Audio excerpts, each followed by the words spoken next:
We had been out backpacking for 3 or 4 days. We could see these high rocky peaks that we were going to climb the next day. Greatly to my surprise, after about 15 minutes of being on the mountain, I looked down and I started to have panic attacks. And if you've never had those before, it's really, really deep fear.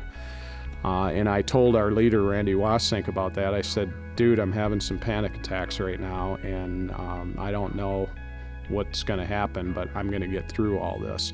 Well, it wasn't 5 minutes later, I just had this overwhelming fear come over me, and I found a nice sturdy rock on the inside of the trail and sat down. I was just thinking, I'm going to miss out on the best part of this whole trip. This is what we worked so hard to get up here for. And I said, Randy, I am living a nightmare. I just cannot go any further. So he looked at the rest of the group and said, you guys just go ahead, go up to the top. I'm going to stay here with David, which broke my heart. I know how much Randy loves that stuff, and he had done it many times before, and I just couldn't bear the thought of him not going to do what he wanted. So I got pretty demanding with him and told him, you need to go on, I'll be okay.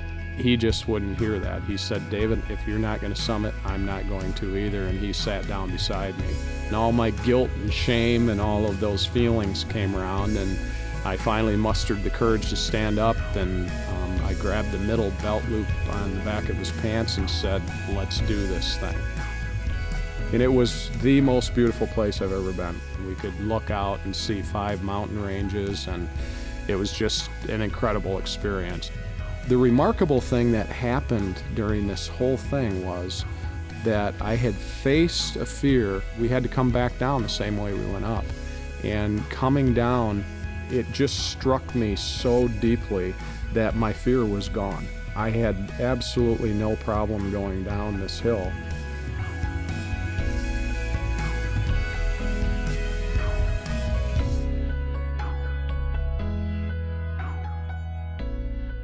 Just having someone there to grab my hand and take me the rest of the way, I just don't think I could have done that on my own.